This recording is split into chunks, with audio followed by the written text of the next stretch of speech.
So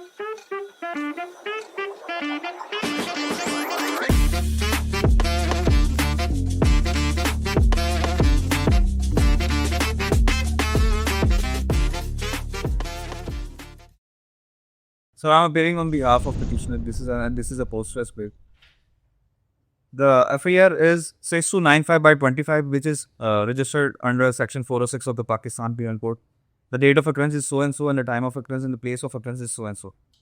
The contents of the FIR is Saila अपने बच्चों के महफूज मुस्तकबिल और सर छुपाने की खातिर मकान खरीदना चाहती थी। ये कि साइला ने एक अदद मकान रकबा तदादी 5 मरला मोहम्मद रमज़ान डीलर से 95 लाख रुपए में सौदे में तय किया। 1 लाख रुपए साइला से वसूल किया गया और वसूली रकम वोचर 20/12/2024 बहक साइला तहरीर कर दी। बाद हज़ार साइला ने 25/1/1 को मुबलिक 5 लाख रुपए बतौर बयानात जमा किया। साइला से बकिया रकम में कुछ रकम का इंतजाम ना हो रहा तो अहमद और उसकी बीवी जो कि अली बिल्डर्स के नाम से प्रॉपर्टी का काम करते थे, उन्होंने मुझे कहा कि 50% रकम का साइला इंतजाम कर ले, बकाया 50% रकम मकान की खरीद में वो इन्वेस्ट करके मकान मुज़क्करा बाला की रजिस्ट्री और कब्जा मकान हवाले साइला कर देते, जो कि साइला इन्वेस्टमेंट रकम माह 10% सालाना प्रॉफिट 5 साल मुद्दत में साथ में उन्हें अदा करेंगी। ये कि 20 लाख रुपए नकद मोर का 1/1/2025 और मबलिक 12 लाख और मबलिक 8 लाख का बजरिया पे order so and so registry की मद में बतौर अमानतन इल्ज़ाम अलियान ने हवाले किया। वो मज़कूरा बाला रकम नबीर इकबाल को रजिस्ट्री बाग साइला अदा करने के पाबंद हो गए। इस तरह इल्ज़ाम अलियान ने साइला से मुबलिक 46 लाख रुपए बतौर अमानत वसूल किया, जिनकी रसीदात लफाजा। कई रोज़ गुजर जाने के बाद भी इल्ज़ाम अलियान ने ना तो साइला को रजिस्ट्री बनवा कर दी और ना ही मकान का कब्जा हवाले साइला के, बल्कि टाल मटोल से काम लेना शुरू कर दिया। बाद साइला का फ़ोन सुना और अब साइला के इल्म में आया है कि इल्ज़ाम अलियान ने मुज़क्करा बाला मकान किसी दीगर को फ़रोख्त कर दिया है। So there are 3 limbs of my argument. The first limb of my argument is that there is a considerable delay in lodging the FIR. FIR जो है वक़ूए के 1 दिन बाद लॉन्च की जाती है। और सर दूसरी एलिगेशन इनकी हमारे ऊपर ये है कि इन्होंने हमें 46 लाख रुपया अदा किया। 46 लाख रुपया जो इन्होंने अदा किया, उसकी सूरत में कोई इन्होंने हमें कोई चेक प्रोवाइड किया या कोई पे ऑर्डर प्रोवाइड किया, कोई भी किसी किस्म का इन्होंने सबूत कोर्ट के अंदर पेश किया, जो कि बिल्कुल ऐसा नहीं है। और सर अगर हम इस चीज़ को मान भी लें कि इन्होंने हमें पैसे प्रोवाइड किए हैं, तो मेरा दूसरा आर्ग्यूमेंट ये है कि ये 405 बनती है, is that criminal breach of trust in its proper sense. क्योंकि क्रिमिनल ब्रीच ऑफ ट्रस्ट की जगह हम डेफिनेशन 405 के अंदर पढ़ते हैं तो उसमें बताया जाता है कि एक चीज़ आप अमानत के तौर पे किसी को देते हैं और कुछ वक्त के बाद वो आप उसे वापस लेते हैं। अगर वो उस अमानत को वापस नहीं करता है, उस अमानत के अंदर से खयानत कर लेता है, then that is criminal breach of trust. और सर इसके अंदर अगर हम FIR के कंटेंट को पढ़ें तो उसमें पहली बात ही ये कि साइला ने अपने बच्चों का सर छुपाने के लिए घर खरीदा। तो अगर हम इसकी लिटरल टर्म्स में, लिटरल मीनिंग के अंदर जाएं तो ये क्रिमिनल ब्रीच ऑफ ट्रस्ट कैसे बन सकता है? अगर तो क्रिमिनल ब्रीच ऑफ ट्रस्ट तो ये तब होता कि साइला ने हमें मकान दिया होता कि ये मकान मेरे अपने पास होल्ड करके रखकर फिर उसको वापस करें, फिर तो एक क्रिमिनल ब्रीच ऑफ ट्रस्ट था। लेकिन मकान यूटिलाइजेशन के लिए खरीदा गया, जो कि किसी भी तौर पे क्रिमिनल ब्रीच ऑफ ट्रस्ट के अंदर आता ही नहीं। और FIR के अगर एक और हम बड़ी इंपॉर्टेंट लाइन है उसको पढ़े तो उसके अंदर ये कैटेगरी की मेंशन किया गया है कि जो पैसे दिए गए हैं वो इन्वेस्टमेंट की मद में दिए गए हैं। और ये इन्वेस्टमेंट वाले पॉइंट ऑफ व्यू से मैं अपने रिलायंस प्लेस करूंगा एक बड़ी landmark judgment which was rendered by their lordship mister justice Mazhar Alam Miankhel and सरदार तारिक मसूद। और इस जजमेंट के पैरा नंबर 8 के अंदर ये कैटेगरी की मेंशन किया गया है कि excluding the commission of criminal breach of trust उन सिचुएशंस के अंदर जहां पे किसी प्रॉमिस या जहां पे कोई ऐसा प्रॉमिस किया गया जिसमें प्रॉफिट या लॉस की सिचुएशन हो या कहीं पे कोई लोन दिया गया हो। इस FIR के इस कंटेंट से पता लगता है कि इन्वेस्टमेंट में की मद में दी गई। और इसी जजमेंट की पैरा नंबर 8.3 के अंदर ये बताया गया कि there is a clear distinction between investment and entrustment of property, जहां पे इन्वेस्टमेंट इस चीज को कहा जाता है कि आप किसी को कोई पैसे देते हैं और उसको किसी स्पेसिफिक पर्पस के लिए यूटिलाइज किया जाता है। इंटरेस्टमेंट का मतलब ये है कि आपने किसी को चीज को हैंड ओवर की और एक वक्त के बाद, मुकर्ररा वक्त के बाद आपने उसे वो चीज वापस ले ली। तो ये सब मेरे पॉइंट्स है कि ये तो 405 सिरे से बनता ही नहीं है, because there is no entrustment of property, this is a matter of investment. तो सर क्योंकि ना तो कोई डॉक्यूमेंट्री एविडेंस प्रोवाइड किया गया है पेमेंट्स की तरफ से और ना ही, और ये मैं नहीं कह रहा, ये लोग खुद अपने FIR में कह रहे हैं कि this is a matter of investment. तो सर मेरी कोर्ट से बड़ी हम्बल रिक्वेस्ट है कि पोस्ट ट्रस्ट पे जो है ग्रांट कीजिए। Starting with the 1 day delay in FIR, I believe कि ये जो ऑफेंस 406 है, इसमें अगर 1 दिन का FIR में डिले आ भी जाए तो it's not a big thing, क्योंकि ये कोई ऐसा ऑफेंस नहीं जो 302, 324 या 506 का हो। इसमें basically criminal breach of trust है। हम इनसे पेमेंट वापस मांगना चाह रहे थे, जिसके बीच में कोई सेटलमेंट ट्राई कर रहे थे, जिस वजह से ये एक दिन का डिले आ गया एफआईआर के अंदर। मूविंग फॉरवर्ड, हमने एफआईआर की कॉपी भी एक अटैच की हुई है एनेक्स्टेड ए पे, जहाँ पे लाइन नंबर 12 पे इट इज़ क्लियरली मैंशन कि हमें इनकी तरफ से जान का खतरा है, इनकी तरफ से हमें डेथ थ्रेट आते हैं। तो अगर आप इनको पोस्ट अरेस्ट ब्रांड करें तो ये मेरे ख्याल से कि क्लेमेंट के लिए बहुत ज़्यादा अनजस्टिफाइड होगा। और जैसे कि ये कहते हैं कि ये केस जो है 405 या 406 के लिए फॉल करता ही नहीं है और इससे भी लिटिगेशन होनी चाहिए इसके लिए। तो उसके लिए मैं ये कहना चाहूँगा कि एक मैं इनके लिए section 405 sub section C PPC पढ़ना चाहूँगा थोड़ा सा इनके लिए। मैं उसको थोड़ा सा इलेबोरेट करूँगा प्रिसाइजली रख के। उसमें अगर एक पर्सन ए ने एक पर्सन बी को एक कोई एग्रीमेंट खो के कोई अमाउंट दी है इन्वेस्टमेंट के तौर पे, तो वो बी है, पर्सन बी है, उसने वो इन्वेस्टमेंट जो है सिर्फ ऑन इंस्ट्रक्शंस ऑफ पर्सन ए जो है यूटिलाइज़ करनी है, वो अपने किसी पर्सनल फ़ायदे के लिए नहीं वो यूज़ कर सकता, ना उसका मिसर अप्रोप्रिएट यूज़ कर सकता है। यहाँ में इन्होंने हमारे से अमाउंट लिया है और जिसकी बाद में इन्होंने साफ इंक्वायरी कर दी है। On page number 2 there is a pay order attached in the file. आप देख सकते हैं वहाँ पे 8 लाख की इनको एक अमाउंट ट्रांसफ़र की गई है। पेज नंबर 3 भी इन्होंने हमें 2 मिलियन की एक रिसीविंग दी है अपने ऑफिशियल नोट पैड के ऊपर, जहाँ पे क्लेम कर रहे हैं, सॉरी ये एडमिट कर रहे हैं कि इन्होंने 2 मिलियन हमारे से रिसीव कर लिया है। और उसके बाद ये अभी कह रहे हैं कि इसमें हमारे पास कोई प्रूफ नहीं है पेमेंट का। और मूविंग फॉरवर्ड, अगर इन्होंने हमारे से कोई अमाउंट रिसीव की ही नहीं है तो इन्होंने एक फ़ेक पे ऑर्डर अटैच किया हुआ है। पेज नंबर 4 पे मैंने उसको अटैच किया हुआ है, आप देख सकते हैं। इन्होंने एक फ़ेक पे ऑर्डर डाला हुआ है 9 मिलियन अमाउंट का, ये जो अली बिल्डर हैं उनको। अगर इन्होंने हमारे से 50% अमाउंट रिसीव की ही नहीं थी तो इन्होंने फर्दर आगे वो फेक पे ऑर्डर क्यों दिया 9 मिलियन का। और जिस तरह से फैब्रिकेट कर रहे हैं डॉक्यूमेंट्स को, मेरे ख्याल से कि इस तरह का बंदा जो है बिहाइंड द बार्स होना चाहिए, ताकि एक एग्जांपल सेट हो कि ना तो अदालत को आपने फेक डॉक्यूमेंट्स देने हैं, ना तो आपने किसी को चीट करना है, ना आपने किसी के अमाउंट जो आपको बतौर इमानत रखवाई गई है एक फर्दर इन्वेस्टमेंट के लिए ऑन माई डायरेक्शंस, वो आपने अपने किसी पर्सनल यूज में नहीं लेके जानी। ये इनको ट्रस्ट करके अमाउंट दी गई थी क्योंकि इनको मिले थे एक प्रॉपर्टी डीलर के थ्रू। प्रॉपर्टी डीलर जिनको एक काम ही कुछ इस तरह से चल रहा होता है, उनके पास एक अपने इन्वेस्टर भी होते हैं। तो ये हमें मेरे इन्होंने कहा कि हम 50% अमाउंट आपके साथ प्रॉपर्टी में डाल देंगे। तो इनको मैंने अपनी 50% अमाउंट ट्रांसफ़र कर दी। इन्होंने मेरे से 50% पेमेंट ले ली वाया पे ऑर्डर एंड कैश, जिसकी 2 मिलियन तक मेरे पास रिसीविंग भी है। और उसके बाद आफ्टर ऑल जब मेरी 50% अमाउंट क्लियर हो गई थी, उसके बाद इन्होंने फेक पे ऑर्डर दिया था 9 मिलियन का। मेरा इनसे ये सवाल है कि अगर इनको 50% मेरी पेमेंट रिसीव हुई नहीं थी तो इन्होंने फेक पे ऑर्डर क्यों दिया था आगे उनको प्रॉपर्टी डीलर्स को। So it's my humble request to your respected sir कि इस तरह का जो बंदा है इसकी एक एग्जांपल सेट होनी चाहिए। He should stay behind the bars और इस तरह का, ताकि ये मज़ीद लोगों के साथ ना फ्रॉड हो सके, ना ये क्रिमिनल ब्रीच ऑफ ट्रस्ट करें और ना ये बाकी लोगों के लिए भी एग्जांपल सेट हो। मैंने आपको ये बुकलेट एक प्रोवाइड की जिसमें इस रेलिवेंट फैक्ट्स के साथ केस लॉज मेंशन है, जिसमें हाई कोर्ट से पोस्ट अरेस्ट बेल खारिज हुई है। तो कीपिंग दैट इन व्यू आप इनको फर्दर एवेलुएट कर सकते हैं। सारा कुछ मैंने आपके ऑनरेबल कोर्ट के सामने रख दिया है। पे ऑर्डर, रिसीविंग ऑफ अमाउंट जो इन्होंने फेक पे ऑर्डर दिया है, और अगर तो इनका पे ऑर्डर असल था तो इनको चाहिए था एक बैंक स्टेटमेंट इसके साथ अटैच करते जहाँ पे ये प्रूफ हो रहा होता कि ये अमाउंट जो हमने इनको भेजी है वो डीलर्स को रिसीव हो गई है। May it please the bench. Your Honor, this is a pre-arrest bail petition. I am representing the petitioner in the present case at hand. With the permission of the bench, I shall be proceeding with the FIR. FIR number 1980 by 25, time and date of FIR 10/12/25, 12:20 AM. Name of the complainant, so-and-so.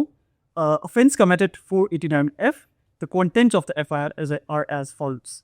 वाकदमत जनाब CCPO Sahib Lahore, दरखास्त बराए इंदराज मुकदमा बरखिलाफ सोसो जनाब आली साहिल हस्बे झैल अर्ज बर्दाश्त है कि इल्ज़ाम अलई ने साहिल से उधार रकम ली, जिसके एवज इल्ज़ाम अलई ने साहिल को चेक नंबर सो 2 करोड़ रुपए 20 लाख मेज़ान बैंक जारी किया और साहिल ने मज़कूरा चेक MC बैंक को आगे टी ब्लॉक डिफेंस लाहौर से कैश करवाने की कोशिश की, मगर चेक कैश ना हुआ, जिसे इल्ज़ाम अलई की साहिल के साथ बदत्यान की ज़ाहिर हो गई। और अब मज़कूरा चेक पर डिसऑर्डरशिप साई के पास मौजूद है। इस मामले के दौरान इल्ज़ाम अलैह कई बार रकम की अदायगी के लिए वादे किए गए, मगर मुकर्रर वक्त पर साई के हर बार रब्ता करने के बाद इल्ज़ाम अलैह ने टाल मटोल या लैतुलाल से कहा दिया। अब इल्ज़ाम अलैह को मज़कूरा रकम की अदायगी से मुकम्मल तौर पर इनकारी हो गया है। अंदरैन हालात बिल इस्तदा है, सो इन सो On and now, I shall be establishing my stance on base of 3 grounds. Number 1, that there has been a delay in FIR. Number 2, that there has been malefied on part of the complainant in the case at hand. Number 3, that bail in bailable offences is a rule and refusal is an exception. Proceeding with the first submission, Your Honor. Your Honor, now we if dig deep into the facts of the case, the facts of the case are quite clear that the order by Justice of Peace was made to lodge an FIR in 2023 third month. While surprisingly, the FIR gets lodged after almost 3 years, which is 2025 last month, Your Honor. Your Honor, now this delay very clearly shows that there was malafide on part of the complainant.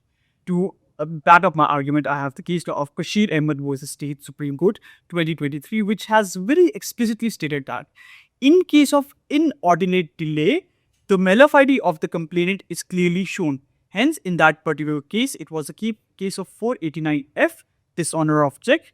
Pre-arrest bail was granted to the petitioner on basis of inordinate delay, Your Honor. Additionally, my second stance is mala fide on part of the complainant. Your Honor, my first submission and second submission are interconnected to one another. Because if there is an inordinate delay, there would be mala fide as established in the case of Khwaja Mateen versus State 2013 Supreme Court. In that case, there was also a delay of 2 years. In our case, there is delay of almost 3 years. In that case, Supreme Court granted pre-arrest bail to the petitioner at hand because of the unexplained delay, Your Honor. Additionally, Your Honor, if again we look at the facts of the case, that what was the intention or what could have been the intention of the complainant. The intention was that he went to Justice of Peace. Justice of Peace ordered to lodge an FIR in 2026, but he did not. As the dispute was settled down between the parties, with the petitioner in the case at hand allocated 4 plots in Al-Makasiti to the respondents in the case, Your Honor. Your Honor, 3 10 plots in Al-Makasiti, 3 20 Mullah plots in Al-Makasiti, and 1 commercial plot 10 Mullah plot in Al-Makasiti was allocated to the respondent. And the attached copies are in Annexure B, C, and D, Your Honor. Your Honor, my last submission is that it is a bailable offence since bail has to be granted as a rule and right, and its refusal would be an exception in the case at hand. To back up my argument, I shall be relying on case of Muhammad Tanveer versus State, where it stated that 489 SF is, Your Honor, in the case at hand, it is a non-bailable offence, but in cases of non-bailable offence, a person can only be not granted bail if he falls under prohibited clause. In the case at hand, it does not falls under prohibited clause. Why? Because 489F grants punishment up to 3 years, while prohibited clause very clearly states that if the punishment is for up to 10 years or that, then that particular person would not be granted bail. In the case at hand, the facts of the case are quite clear. Also, I would like to rely on the case of Tariq Bashir versus State, which had very clearly stated the exceptions that a person would not be exceptions on the basis of a person would be granted bail. These exceptions were that if the person had absconded, if there is an apprehension that he would tamper the evidence, or if there is an apprehension that he has committed certain other offences, or if there is apprehension that he is convicted. In our case, there is none of the apprehension, because if he wanted to abscond, the Justice of Peace wanted to lodge the FIR in 2023. He would have run by then, he would have absconded by then 3 years back. But he did not, because it was not the intention of the petitioner in the case of time to abscond. Number 2, he has never had tempered the evidence, which is in our case also that he has never tempered the evidence. If he wanted to, he would have done it in 2023, and it's still 2026. No complaint has been made regarding this. Number 3, Your Honor, he has not been convicted in any of the case. Hence, he has to be granted bail in the present case at hand, Your Honor, on grounds, number 1, that there has been delay of FIR of 3 years, Your Honor. Additionally, that it very clearly shows upon the judgments I have cited that it shows the malafide on part of the complainant that if there's inordinate delay, an unexplained delay, the benefit of doubt goes to the petitioner who is seeking bail. Your Honor, I humbly pray at the end, on basis of the grounds I have submitted, that even though if it's a non-bailable offence, bail could be granted to him as he does not fall under the prohibited clause. Thank you. My lord, I am Hassan Zahi. I will be presenting a respondent side in the case so. I'll be submitting my 4 submissions. Number 1 submission is the prima facie case. before I delve into the facts of this case, my co-counsel read the FIR Bakhidmat Janab CCPO. So I would like to narrate the story behind why there was a delay in the FIR. The FIR was registered on 10/12/25, but the incident took place 10/1/2023. So there is a gap between around 2 to 3 years. The story behind it is that this respondent approached the Justice of Peace under application 22A and 22B for the registration of FIR. But the concerned SHO was given direction by the Justice of Peace to lodge the FIR. But the FIR was not registered by the concerned SHO, and the compliance order against the Justice of Peace order was filed on 5/12/2025, and in that order the additional session judge, which is by the virtue of his office, is also the Justice of Peace. He gave the direction to the concerned SHO to lodge the FIR because there was malafide on the part of the police, specifically on the part of the concerned SHO of Defense B. So the implementation order, which was disposed on March 2025, it gave the direction that there is a malafide on the part of the police, and the CCPO should also should also take the action against the delinquent SHO who did not lodge the FIR and who had the malafide on the part of it, and also gave the direction that the CCP should take the action against him under the Police Rules 2002, section 155C. So my first ground is that there is a prima facie case. How it is the prima facie case? हमारी तरफ से issuance of check जो है इनके respondent की तरफ से issuance of check के ऊपर डिनाई नहीं किया गया, सिग्नेचर के ऊपर डिनाई नहीं किया गया कि सिग्नेचर थे इसके ऊपर कि नहीं. So these are the admitted positions from the both side. So और तीसरे नंबर पे मैं ये कहूँगा कि dishonour within the time limit हुआ है. जो इशुएंस ऑफ चेक के ऊपर डेट थी वो 30/1/2023 थी, और उसके 2 दिन बाद ही ये चेक डिसऑनर हो गया, जो कि 1/2/2023 को डिसऑनर हुआ.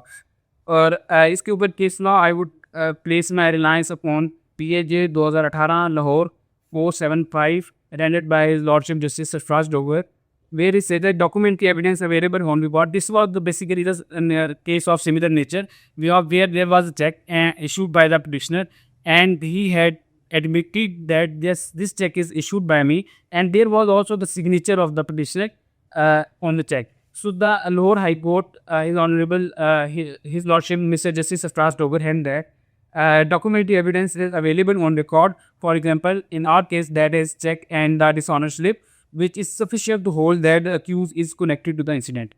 And my second ground is that there is a presumption of truth attached to the negotiable instrument. So, what is the negotiable instrument? In our case, that is the check which is defined in the negotiable instrument, and as per the section 118 of Negotiable Instrument Act, there is always a presumption of truth attached to the negotiable instrument कि जिसके पास भी है ये legally उस बंदे के पास draw की तरफ से गया है. So in our case, petition has not pleaded that the check is obtained by the means of fraud, commit misrepresentation or unlawful consideration. So इसको अगर हम लिंक करें कि 489 के F के अंदर जो हमारे पास इंग्रेडिएंट्स है वो क्या है, इसके अंदर जो बेयर टैक्स उसका कहता है, वो कहता है whoever issues a check for the repayment of loan or for the fulfillment of an obligation. So if the check is issued and the presumption is attached with the said check, so there must be some background story where there was the repayment of loan either, or there was a fulfillment of an obligation on the part of the plaintiff. Furthermore, my second round is that the plaintiff, the petitioner has alleged that they have transferred the plots on the name of the respondent to settle the accounts. So these plots are not there are no signatures on the plots, and they have just they just forged these documents to prove the settlement. There is also no signature on the plot allotment letters mentioned by the petitioner. So this is basically an admitted fact that if the check was given on 30/1/2023, which respondent has claimed, so the question arises why the transaction of plot took place between the parties.